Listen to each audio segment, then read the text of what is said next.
你好，我是邵老师。Now let's continue to talk about the fourth category of how Chinese characters were created. Number 4 is called pictophonetic, 形声字. Pictophonetic method is a word formation method combining one element of a character, indicating meanings, and another pronunciation into a new word. For elements indicates the word's meaning and the characters. Phonetic element indicates the pronunciation of the word. For example, Hu, lake, is composed of a 3 dots indicate the water, and the Hu indicates the pronunciation. So example here, 老师 has a 5 character. Hu, hu, hu, hu, hu. They all pronounce as hu, but there are 5 different things. So in the characters, you can find this part, hu, in each of the characters. So this component is the phonetic component. Hu, hu, hu, hu, hu, right here. Now, the other part of each of the characters means something different. So those are the meanings that separated each of them. So Hu with the water become a lake. Hu with the rice radical is glue, because traditional or ancient time, the glue actually was made by cooking the rice. So when you burn the rice with cook the rice with water, make it like a paste. That's what we call the glue. And actually, the hu, this character, instead, except glue, it also means paste, the sticky condition of something. It's like a paste quality. So that's what we call hu. And then the other one, hu, with the grass radical, is the gourd. So it's a Chinese plant, or we call hulu. And this hu with the animal radical is a lemur. And this hu, a little bit different, is on the left-hand side of the character, with a bird um, character on the right-hand side, means pelican. So those who are all different things, but because they have a different pictorial element, even though they have the same phonetic parts, they pronounce the same, but because their pictorial, which is the meaning part, are different, so we can easily tell the differences by their characters. So for thousands of years, the Chinese people had been writing in those complex Chinese characters we call traditional Chinese. However, the complex Chinese characters are very difficult to identify, memorize, and to write due to their complicated strokes. So from 1949, which is the after the first the last dynasty Qing, um, after the last dynasty, we found Republic of China. And around 1940s, 1945, Mao Zedong took over of the political leadership, and he changed the country become People of the Republic of China, which is in mainland China right now. So he actually improvised a policy to make the character looks a lot easier. So we call simplified Chinese. So for the sake of the popularization of education, the Chinese government simplified the Chinese characters on a large scale. So there actually are a lot of rules of how to simplify characters or their component from traditional Chinese. There were more than 2,000 complex Chinese characters that were simplified to today's appearances. So not every single character were simplified. Some of the very complicated characters were cutting down their stroke, but there still are some of the characters that they never been touched. Nowadays, the simplified Chinese characters is one of the official characters or written form used by UN, which is a United Nations. In history, Chinese characters were borrowed by Korea, Japan, and Vietnam for a long time.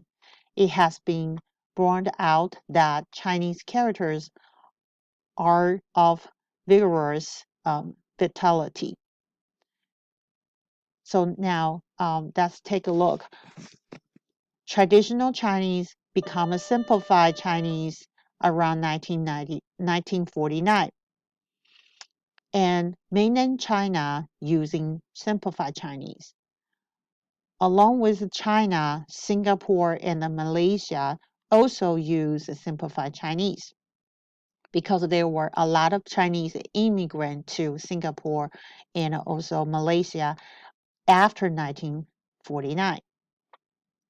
Now, on the other hand, Taiwan, Hong Kong, Macau, or uh, Chinese people all over the world in different countries, which immigrated earlier than 1945 until today, are using traditional Chinese.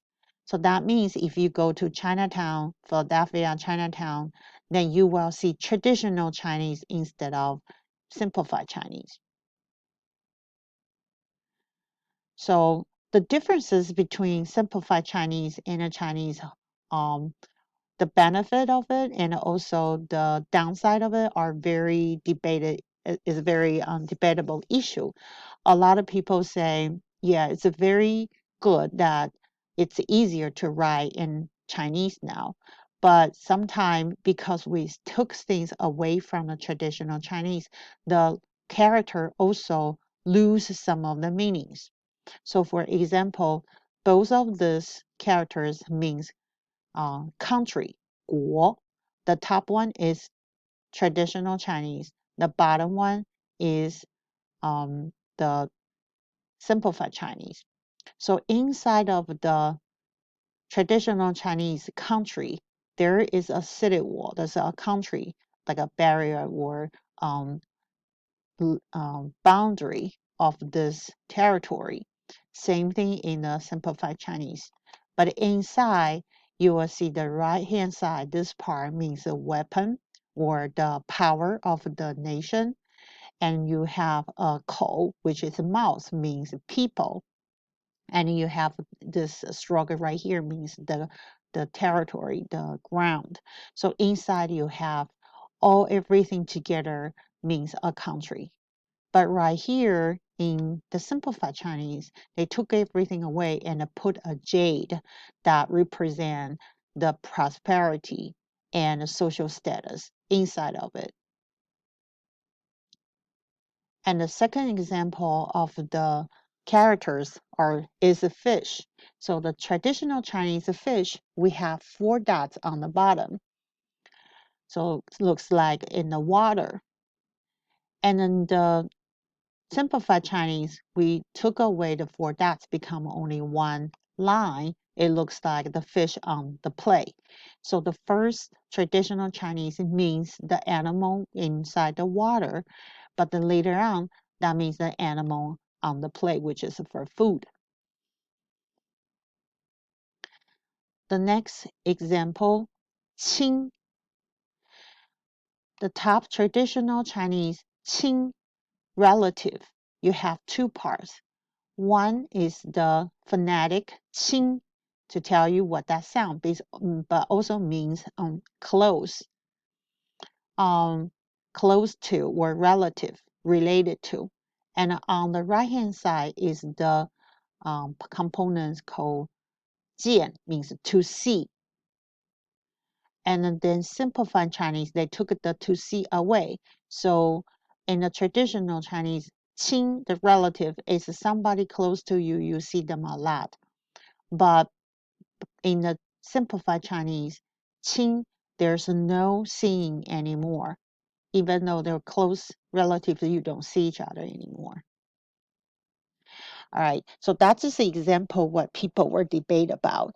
But we are learning simplified Chinese, which actually is a lot easier than traditional Chinese. But there is a way to learn a systematically way to learn how to recognize them. So if you have interest, please contact 邵老师, and 老师 will help you step by step. But come back to our topic today. What are the 4 major categories of the Chinese characters? So you need to remember those 4. The first thing is what you see is what you got. It's called pictographic.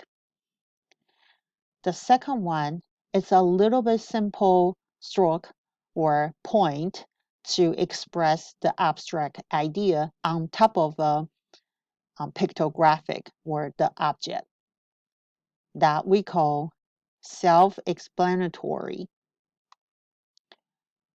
The third one is using existing pictographics, 2 or more of them, combine them together to form a new characters. So we call this kind of the character associative compounds. The last one is a half and half.